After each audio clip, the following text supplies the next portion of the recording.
بسم اللہ الرحمن الرحیم، السلام علیکم۔ ٹاپ سٹوری میں محمد اسامہ غازی کا سلام عرض ہے۔ آج کی ٹاپ سٹوری یہ رہی۔ پرویز مشرف کے حامیوں کا عدالت کے باہر طاقت کا مظاہرہ، سابق جرنیل بھی میدان میں، کہتے ہیں فوج کچھ کر گزرے گی۔ نگران حکومت کا انکار بتا رہا ہے نظام سابق عامر کا بوجھ اٹھانے کو تیار نہیں۔ پرویز مشرف بیرون ملک جانے کا اشارہ دے رہے ہیں تو عزت بچا لی جائے۔ الیکشن صرف بجلی کے مسئلے پر لڑا جا رہا ہے، اعلان سب کر رہے ہیں، لیکن کسی جماعت نے لوڈ شیڈنگ کے خاتمے کا منصوبہ نہیں دیا۔ آسمان رویا، نہ زمین کانپی اور نہ ہی مسلم امہ کا ضمیر جاگا۔ ایک ہی حلے میں برما کے مسلمانوں کے 5000 گھر نذر آتش۔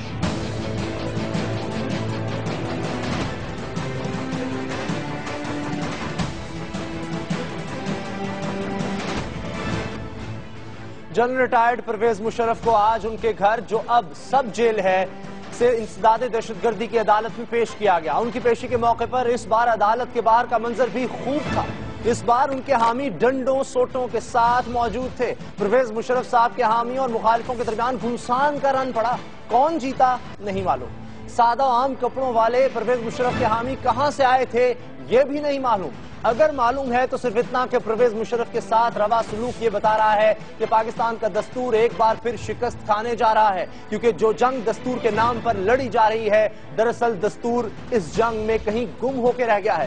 مشرف پر الزام تھا کہ اس نے پاکستان کے آئین کو توڑا ہے، اس سے بغاوت کی ہے، لیکن یہاں زیادہ زور ججوں کی نظر بندی کے مقدمے کا رہا۔ دستور سے بے اتنائی کا سب سے بڑا نقصان یہ ہوا کہ اب پرویز مشرف سے انتقام لینے کے الزامات بذات خود عدالتوں پر لگائے جا رہے ہیں، اور تو اور حالات نے پرویز مشرف کے جن حامیوں کو خاموش رہنے پر مجبور کر دیا تھا، وہ کھلے عام حالات کی سنگینی کا اظہار کر رہے ہیں۔ ایکس سروس مین کے سربراہ جنرل ریٹائرڈ فیض علی چشتی، جو جنرل ضیاء الحق کے دست راست تھے اور آپریشن فیر پلے کے روح رواں تھے، وہ کہتے ہیں کہ پرویز مشرف نے اگر کچھ غلط کیا تھا تو انہیں عدالتوں کا سامنا کرنا چاہیے، لیکن وکلا کا قانون ہاتھ میں لینا ناقابل قبول ہے۔ سابق chief of army staff Mirza Aslam Beg کہتے ہیں کہ پرویز مشرف اس ملک میں 9 سال تک چیف آف آرمی سٹاف اور ملک کے صدر رہے۔ ان کے خلاف جو کچھ ہو رہا ہے وہ کسی کی شے پر ہو رہا ہے، اور فوج ایک حد سے زیادہ پرویز مشرف کی تذلیل برداشت نہیں کرے گی۔ مرزا اسلم بیگ صاحب کا کہنا ہے کہ پرویز مشرف کو جال میں پھنسا کر پاکستان واپس لایا گیا۔ جنرل ریٹائرڈ جمشید ایاز کا کہنا ہے کہ پرویز مشرف کو تذلیل سے بچانے کے لیے army chief general Ashfaq Pervez Kayani کو کردار ادا کرنا چاہیے۔ بصورت دیگر فوج میں پرویز مشرف کے ہمدرد انہیں بچانے کے لیے مداخلت کر سکتے ہیں۔ سابق فوجی افسروں کے ان بیانات کا دوسرا مطلب ہے کہ جنرل ریٹائرڈ پرویز مشرف کے خلاف سنگین غداری کا مقدمہ چلانا ان کے ساتھ زیادتی ہے، اور فوج یہ زیادتی برداشت نہیں کر سکتی۔ اور اگر فوج کے سربراہ، جو اب تک دستور پاکستان اور جمہوریت سے اپنی کمٹمنٹ نبھاتے چلے آ رہے ہیں، اب ان کے لیے بھی اسی ڈگر پر چلنا ممکن نہیں رہے گا، اور اگر وہ خاموش رہ کر دستور کو اپنا راستہ بناتے دیکھتے رہتے ہیں تو پھر پرویز مشرف کا فوج میں موجود ہمدرد طبقہ خود سے کوئی مداخلت کرنے کا سوچ سکتا ہے۔ یہ سٹوری آج کے ڈان اخبار میں شائع ہوئی ہے، جو کہ پاکستان کا ایک موقر انگریزی روزنامہ ہے۔ دیکھنا یہ ہے کہ سابق فوجی افسروں کی یہ باتیں کس حد تک درست ہیں۔ اس پر بات ہوگی جنرل ریٹائرڈ جمشید ایاز سے۔ جمشید ایاز صاحب، آپ کیا سمجھتے ہیں جنرل اشفاق پرویز کیانی کو کیا کردار ادا کرنا چاہیے؟ بسم اللہ الرحمن الرحیم۔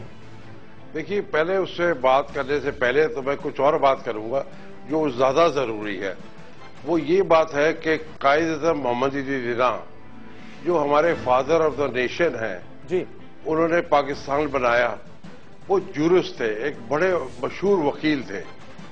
اگر ان کو پتہ لگ جاتا، اور ابھی بھی پتہ لگے گا، تو اپنے قبر میں ان کی روح تڑپے گی کہ یہ وکیل جو ہیں یہ کیا کر رہے ہیں، اور یہ چھوٹے چند وکیل ہیں جو اتنی بدتمیزی کر رہے ہیں کہ میرے خیال سے کبھی نہ سوچی نہ سنی۔ کبھی پاکستان میں 60 سال سے فالو کر رہا ہوں، کبھی میں نے نہیں دیکھا کہ اس طرح وکیلوں نے کیا ہوگا۔ اس چھوٹے چھوٹے بچوں کو مارا، عورتوں کو مارا، اے پی ایل کی، یہ مجھے خود میں نے دیکھا ہے ان کو۔ تو یہ جو بات ہوئی ہے، میرے خیال سے آپ دیکھیں کہ علامہ اقبال، لیاقت علی خان، یہ سارے لوگ وکیل تھے، پائے کے وکیل، مگر آج تو وکلا کے ساتھ جو جھڑپ ہوئی ہے اس میں وکلا کو بھی کافی مار پڑی. دیکھیے میں عرض کرتا ہوں، دیکھیے جو آپ کہہ رہے ہیں کہ وکلا کو مار پڑی، میں نہیں چاہتا کہ کسی کو مارنی، میں نہیں سمجھتا تھا کہ ان کو مار پڑی چاہیے، مگر میں سوچتا ہوں کہ وکلا وکیل جو ہے وہ کالی وردی پہنے، انہوں نے کور کیا ہے، قسم کھائی ہے کہ اس جسٹس. مجھے بتائیں موجودہ حالات میں فوج نے کہا تھا، پرویز مشرف صاحب کو واضح پیغام دیا تھا کہ پاکستان مت آئیں، اس کے باوجود انہوں نے ان کا مشورہ نہیں مانا اور پاکستان آئے. اب فوج کیا کر سکتی ہے؟ بار بار سوال اٹھائے جا رہے ہیں. نہیں دیکھیے، ایک بات جو آپ کہہ رہے ہیں نا کہ فوج نے مشورہ دیا تھا، یہ آپ کو کس نے بتایا کہ فوج نے ان کو مشورہ دیا تھا؟ فوج نے کوئی مشورہ ان کو نہیں دیا تھا، اور جب دیا تھا تو پہلے دیا ہوگا، مگر ابھی کسی نے نہیں. اور یہ جنرل مشرف کا خود فیصلہ ہے کہ جو بھی ان کے خلاف چارجز ہیں ان چارجز کو فیس کرنا چاہیے. اب تک جو کردار ہمیں نظر آ رہا ہے فوج کا، وہ درست ہے کہ آئین کے مطابق ان کا جو کردار ہے وہ ادا کر رہے ہیں، اس کیس میں نہیں آ رہے، ایسا ہی ہونا چاہیے؟ نہیں، ایسے ہونا چاہیے، مگر جس طرح پرویز مشرف کو ٹریٹ کرا جا رہا ہے، آفٹر آل وہ آرمی چیف ہے، آفٹر آل وہ پریزیڈنٹ تھے. میں یہ کہتا ہوں کہ آپ بے شک اپنا قانون چلے، میں قانون کی بالکل بات نہیں کروں گا بیکاز میں لیگل ایکسپرٹ نہیں ہوں، مگر پوائنٹ یہ ہے کہ ان کو ساتھ ایک بدتمیزی نہیں کرنا چاہیے. اور جس طرح یہ جوڈیشل ہو رہا ہے، جس طرح وکلا کر رہے ہیں، یہ بڑی عجیب سی بات ہے. میرے خیال سے ایز اے اسمال لیمن یہ جو بات کی جا رہی ہے کہ یہ ابھی بھی ہمدرد طبقہ ہے فوج میں اور وہ کوئی مداخلت کر سکتا ہے، یہ درست ہے، خدشہ ہے؟ میں ایک بات آپ میری یاد رکھیں، میں نے 40 سال فوج میں لگائے ہیں. فوج میں سب سے بڑی چیز جو ہے، اور اسی لیے میں دوبارہ فوج جوائن کرنا چاہوں گا، وہ ہے کامریڈشپ. فوج میں جتنی کامریڈشپ ہے وہ کسی اور پروفیشن میں نہیں ہوتی، یا ایک دوسرے کے ساتھ سامنے جان دینے کے لیے تیار ہوتے ہیں اور ایک دوسرے کو اتنا زیادہ وہ کرتے ہیں ہیلپ کہ میں آپ کو بتا نہیں سکتا. تو میں کامریڈشپ کے حساب سے کہہ رہا تھا کہ اگر آپ میسوں میں جائیں، اور آپ بے شک جا کے دیکھ لیں، اگر میسوں میں جائیں. اچھا یہ بتائیں جمشید ریاض صاحب، اگر آپ یہ کہتے ہیں کہ کئی افسر ہیں جو ان کے لگائے ہوئے ہیں اور وہ کوئی ایکشن خود سے لے سکتے ہیں، اس طرح تو بغاوت نہیں ہوگی کہ وہ خود سے مداخلت کریں اس معاملے میں؟ نہیں، آپ کچھ زیادہ ہی تیزی پہ جا رہے ہیں. میری پہلے بات تو سن لیں. میں یہ کہہ نہیں رہا ہوں اور کوئی بھی نہیں کہہ رہا ہے کہ بغاوت کرے. ہماری فوج بہت ڈسپلن ہے، بغاوت کبھی نہیں کر سکتی، اور ہمیشہ یہی ہوتا ہے کہ آرمی چیف جو کہتا ہے اس میں چلتے ہیں. مگر میں آرمی چیف کا اس لیے میں نے کہا، آرمی چیف کو میں بہت اچھی طرح جانتا ہوں، میرے جونیئر تھے اور بڑے اچھے آدمی ہیں یہ. مگر میں یہ کہتا ہوں کہ اگر انہوں نے کچھ نہیں کیا، میرا مطلب یہ نہیں ہے کہ وہ کو کر دیں، میرا مطلب یہ نہیں ہے کہ کچھ اس طرح کا ایکشن لے لیں. میرا مطلب یہ ہے کہ آپ یہ ایک منٹ مجھے بولنے دیں یار، آپ ہر وقت بیچ میں بولنے تھے. جی پلیز. یہ آپ کے بارے میں یہ مشہور ہو گئی یہ بات کہ آپ بولنے نہیں دیتے آدمی کو. میں آپ کو یہی کہتا ہوں کہ طریقے سے یہ جو گورنمنٹ ہے، جو جوڈیشری ہے، ان کے ساتھ بات چیت کریں، میسج دیں کہ this is not the treatment give it out to on army chief.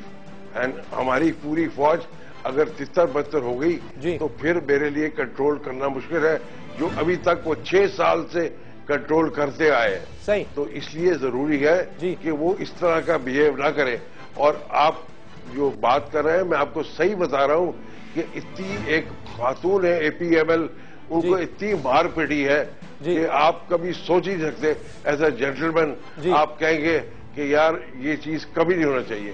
اور میں قائد اعظم کی اس لیے میں نے بات کی تھی، قائد اعظم کی میں نے اس لیے بات کی تھی کہ Quaid Azam was the greatest jurist Pakistan has produced. اس لیے وہ کبھی نہیں خوش ہوتے کہ اس طرح کے لائر، میں نہیں کہہ رہا سارے لائر ہیں،